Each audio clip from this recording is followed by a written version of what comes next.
I'm planning to do this needle felting kit, Red Robin, I got last year. Haven't done it, put it off. So it has all these fluffy bits, which I do have here.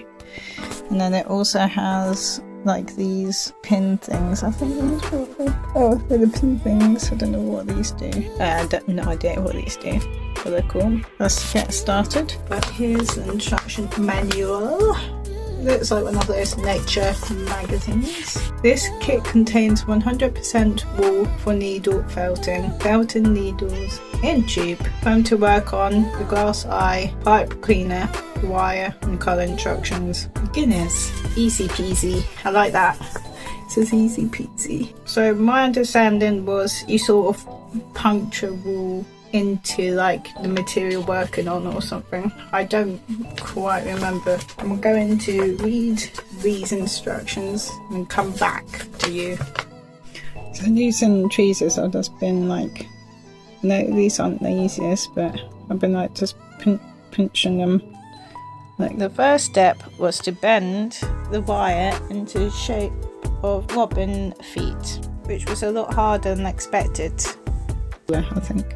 But I've actually accidentally done it so that there's not as much wire here than there, but I'm hoping to fix that. And then I just did this step, and I think I have to do that one next, but I'll have to have a look. Use the pliers to gently twist the legs and toes. Position one toe at the back. The robin uses his toe to balance. Ooh.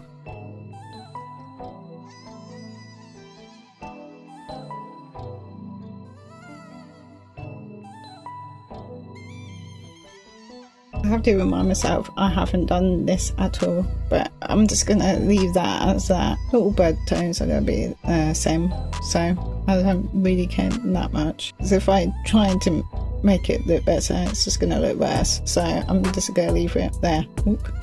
I'm considering this one the back toe, and I didn't know these had to be like a centimetre, so about, and I've got it all the way down there, so I'm not great with measurements, so I just do things by eye all the time, so I'm gonna just twist this.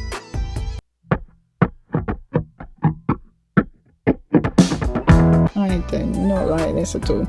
I feel like there was meant to be one other wire or something, because on here it says that there's extra wire, and then you eventually put pipe cleaner around or whatever. I've got that little bit there. There you go. I've only got that little bit.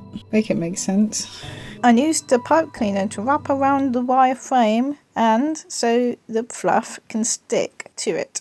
I think I'm just going to use this pipe cleaner as that extra part of the wire, because it is technically made up wire, and I would just cut it a bit shorter like here, but that's where the wire ends. That's where I'm going to cut it. And I'm going to use this wool to make the face of the bird, and it doesn't really smell like anything, so that's good, but it's really soft. Right, next is the part of the felting. So it says take care on the packet. Sharp felting needles enclosed.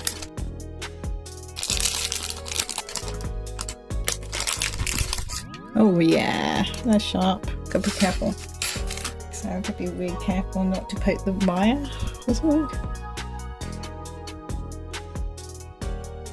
Right, so I've just looked up a video on how, like at the beginning of it, because I thought it was going to do anything, but it takes about 5 minutes to do like a ball of it, so that shouldn't take as long, I don't think. This can be used for the felting or just to put the needle in it, I've learned. You can have different shaped ones as well, and I've already started bottom, you can tell, because there's a lot less fluff compared to up here, which is very, like there's loose parts. I've been starting it because you can see holes.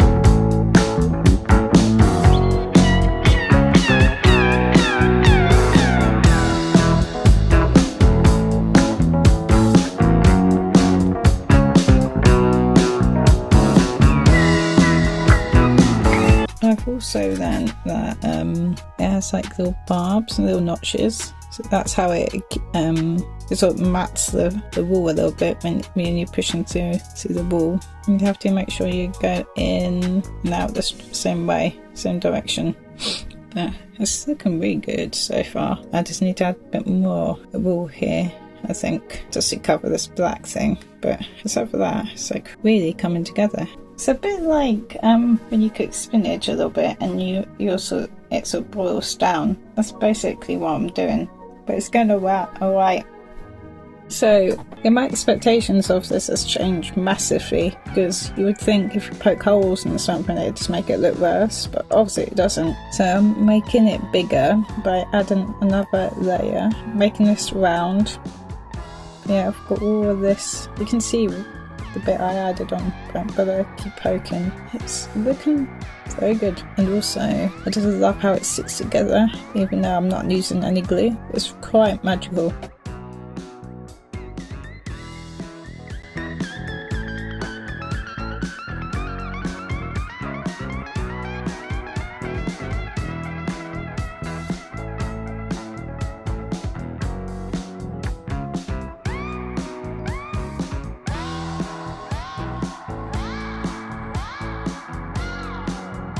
So I've added a whole bunch of grey wool, and now I'm just doing this brown bit, and I'm going to cover quite a bit of it, I would say, just like on a curve, so it has some sort of like flow to it, just like this side. So yeah, I'm going to keep doing that.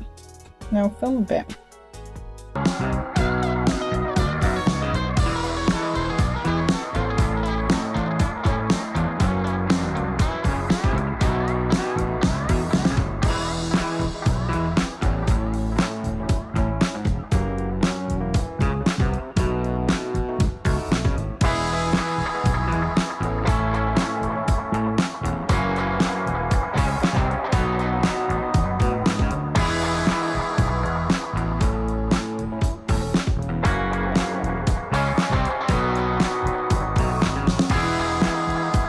So it said to add like the tiniest bit of brown to the grey up here, and I'm not going to poke it too much, but I just want to make sure it's like attached, but I will add that on now. So I just want like the tiniest little bit at the top, sort of like that. So I'm just going to add it to that, like that. Here we go, time lapse again.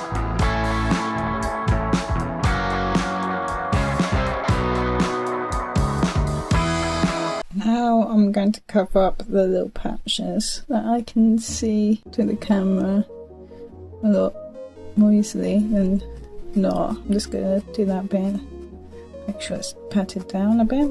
Yeah. The grey really adds like a gradient to it, which is pretty cool.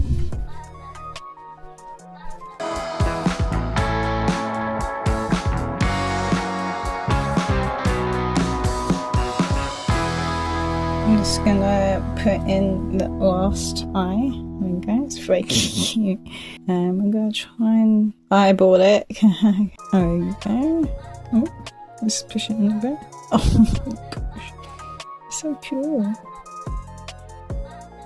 I can't say that's the most similar to the picture. There we go. Right.